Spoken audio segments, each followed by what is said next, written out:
Baik,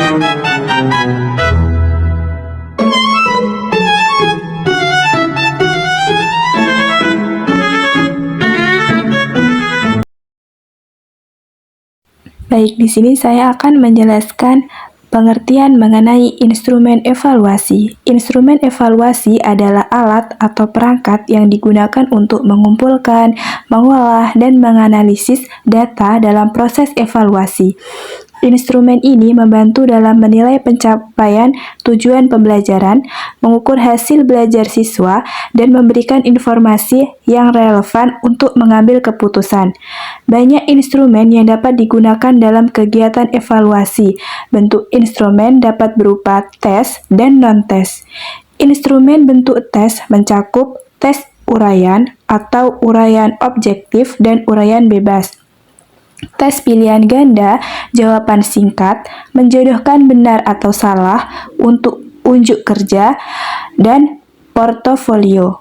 Instrumen bentuk non-tes mencakup wawancara, angket, dan pengamatan atau observasi. Baik, selanjutnya ada karakteristik instrumen evaluasi. Evaluasi dilakukan untuk menemukan kekurangan-kekurangan dalam proses belajar mengajar, sehingga kualitas pembelajaran dapat ditingkatkan.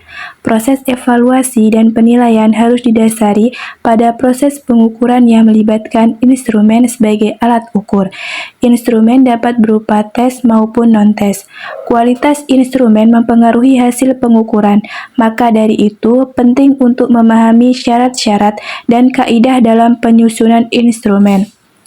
Alat ukur yang baik dapat mengukur data secara akurat, sesuai dengan fungsinya.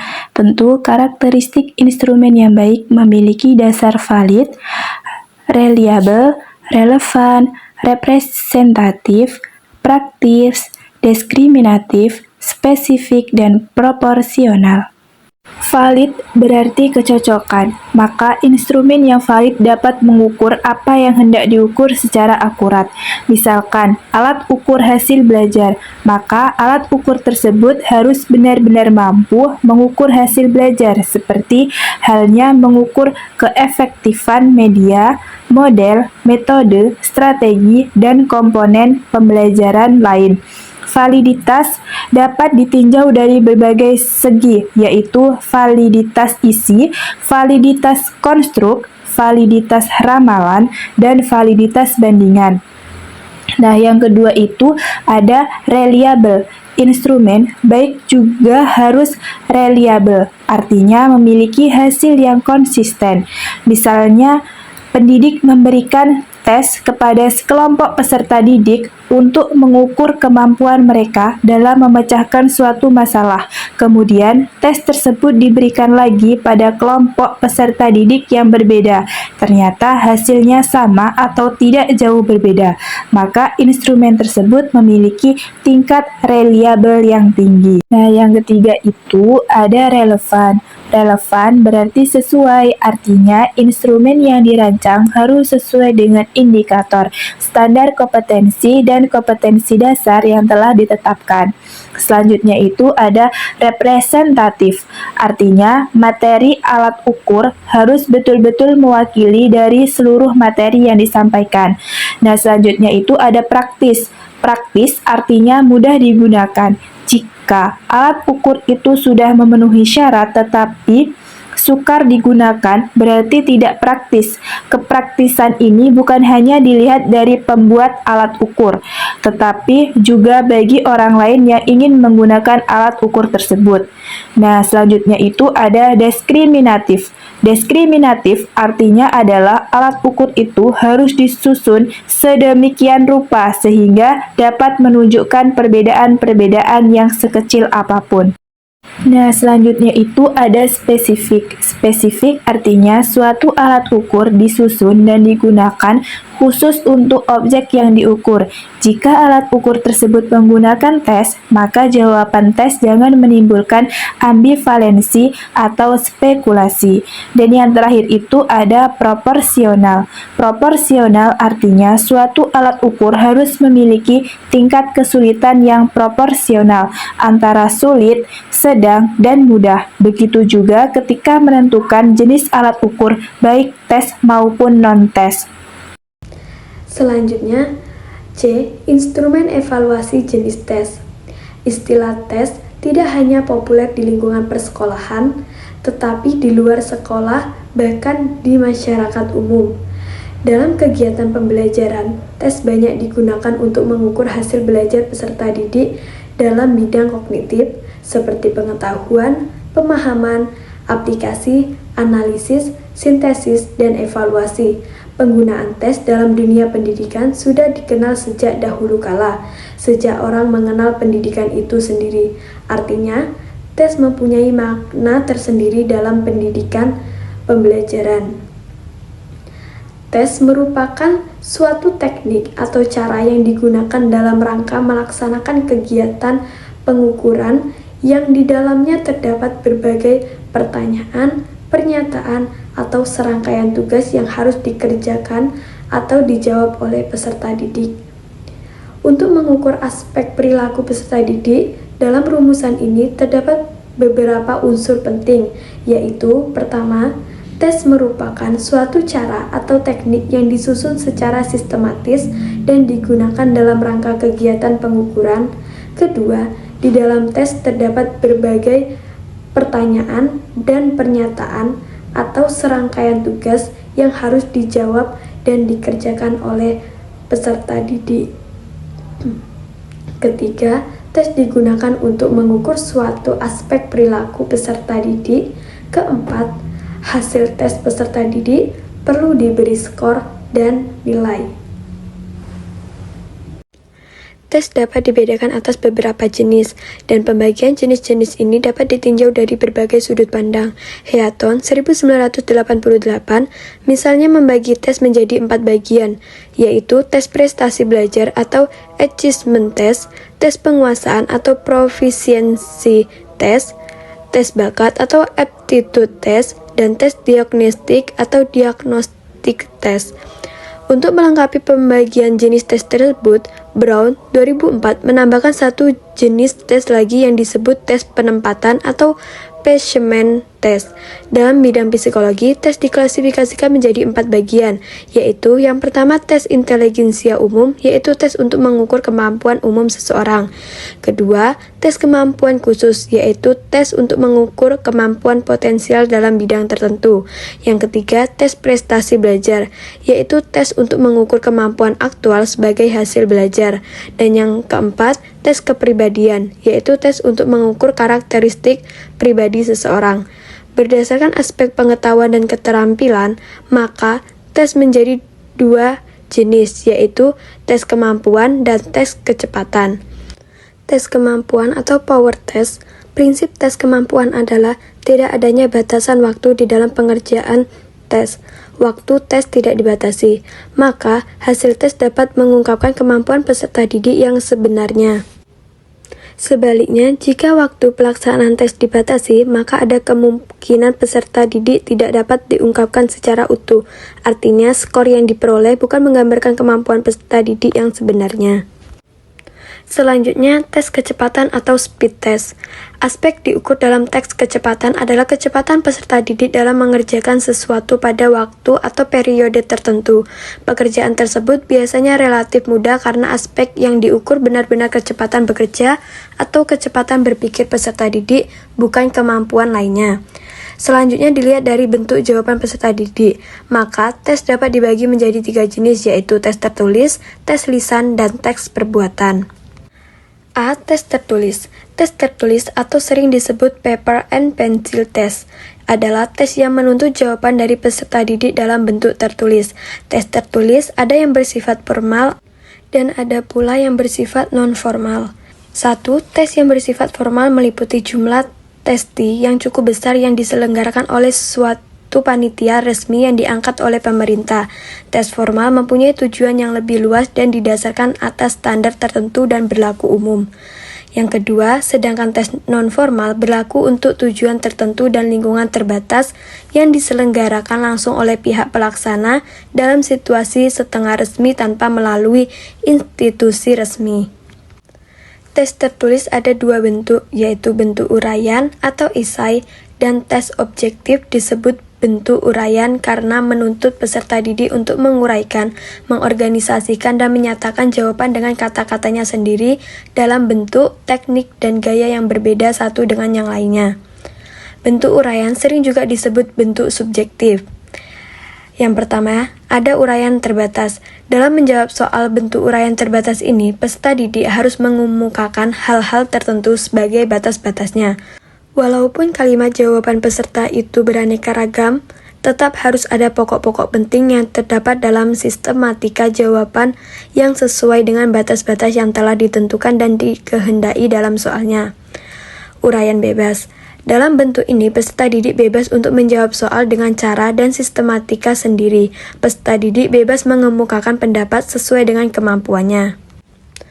Tes objektif sering juga disebut tes dikotomi, karena jawabannya antara benar atau salah dan skornya antara 1 atau 0. Tes objektif terdiri dari beberapa bentuk, antara lain, yang pertama, benar salah, atau true, false, or yes, no. Bentuk tes benar salah adalah pernyataan yang mengandung dua kemungkinan jawaban, yaitu benar atau salah. Salah satu fungsi bentuk soal benar salah adalah untuk mengukur kemampuan peserta didik dalam membedakan antara fakta dengan pendapat. Bentuk soal seperti ini lebih banyak digunakan untuk mengukur kemampuan mengidentifikasi informasi berdasarkan hubungan yang sederhana. Yang kedua, pilihan ganda atau multiple choice. Soal tes bentuk pilihan ganda dapat digunakan untuk mengukur hasil belajar yang lebih kompleks dan berkenaan dengan aspek ingatan, pengertian, aplikasi, analisis, sintesis, dan evaluasi pilihan jawaban atau option terdiri atas jawaban yang benar atau paling benar. Selanjutnya disebut kunci jawaban dan kemungkinan jawaban salah. 3. Menjodohkan atau matching. Soal tes bentuk menjodohkan sebenarnya masih merupakan bentuk pilihan ganda. Perbedaannya dengan bentuk pilihan ganda adalah pilihan ganda terdiri atas stem dan option. Kemudian peserta didik tinggal memilih salah satu option yang dianggap paling tepat. Sedangkan bentuk menjodohkan terdiri atas kumpulan soal dan kumpulan jawaban yang keduanya dikumpulkan pada dua kolom yang berbeda, yaitu kolom sebelah kiri menunjukkan kumpulan persoalan dan kolom sebelah kanan menunjukkan kumpulan jawaban. Jumlah pilihan jawaban dibuat lebih banyak dari jumlah persoalan. B. Tes lisan. Tes lisan adalah tes yang menuntut jawaban dari peserta didik dalam bentuk lisan. Peserta didik akan mengucapkan jawaban dengan kata-katanya sendiri sesuai dengan pertanyaan atau perintah yang diberikan. Kelebihan tes lisan antara lain, yang pertama dapat mengetahui langsung kemampuan peserta didik dalam mengemukakan pendapatnya secara lisan. Yang kedua, tidak perlu menyusun soal-soal secara terurai, tetapi cukup mencatat pokok-pokok permasalahannya saja. Dan yang ketiga, kemungkinan peserta didik akan menerka-nerka jawaban dan berspekulasi dapat dihindari. Sedangkan kelemahannya adalah yang pertama, makan waktu yang cukup banyak, apalagi jika jumlah peserta didiknya banyak. Dan yang kedua, sering muncul unsur subjektivitas bila mana dalam suasana ujian lisan itu hanya ada seorang guru dan seorang peserta didik. C. Tes tindakan. Tes perbuatan atau tes praktik adalah tes yang menuntut jawaban peserta didik dalam bentuk perilaku, tindakan, atau perbuatan. Lebih jauh, Stiggins 1994 mengemukakan tes tindakan adalah suatu bentuk tes di mana peserta didik diminta untuk melakukan kegiatan khusus di bawah pengawasan penguji yang akan mengobservasi penampilannya dan membuat keputusan tentang kualitas hasil belajar yang didemonstrasikan. Peserta didik bertindak sesuai dengan apa yang diperintahkan dan ditanyakan. Misalnya, coba praktikkan bagaimana cara melaksanakan sholat dengan baik dan benar. Selanjutnya itu D. Instrumen evaluasi jenis non-test. Non-test sangat penting dalam mengevaluasi siswa pada ranah afektif dan psikomotor. Berbeda dengan teknik teks yang lebih menekankan aspek kognitif.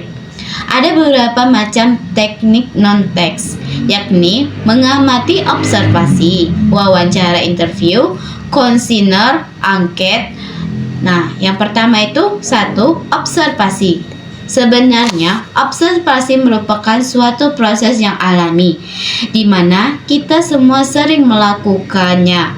baik secara sadar maupun tidak sadar. Di dalam kehidupan sehari-hari, di dalam kelas, Anda sering melihat, mengamati, dan melakukan interpretasi.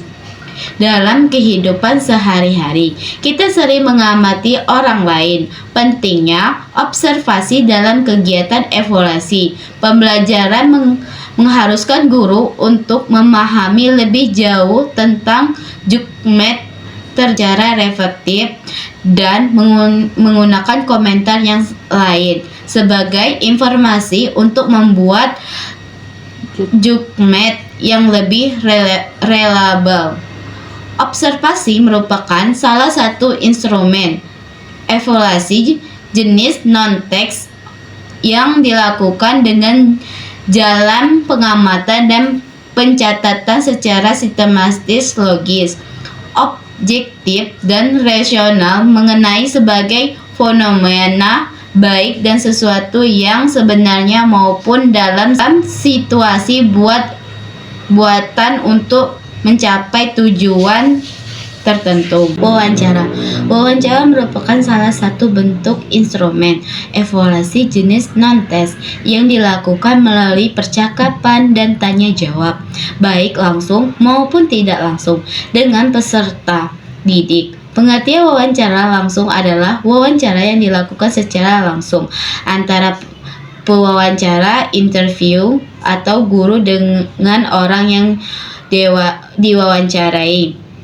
atau peserta didik tanpa melalui perantara. Sedangkan wawancara tidak langsung artinya wawancara atau guru menanyakan sesuatu kepada peserta didik melalui perantara orang lain atau media, jika tidak melalui langsung kepada sumbernya.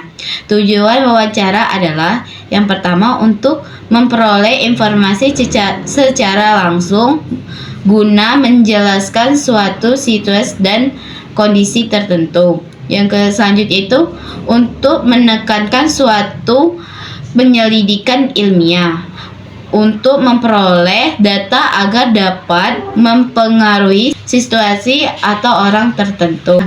Angket adalah sebuah daftar pertanyaan yang harus diisi oleh orang yang akan diukur.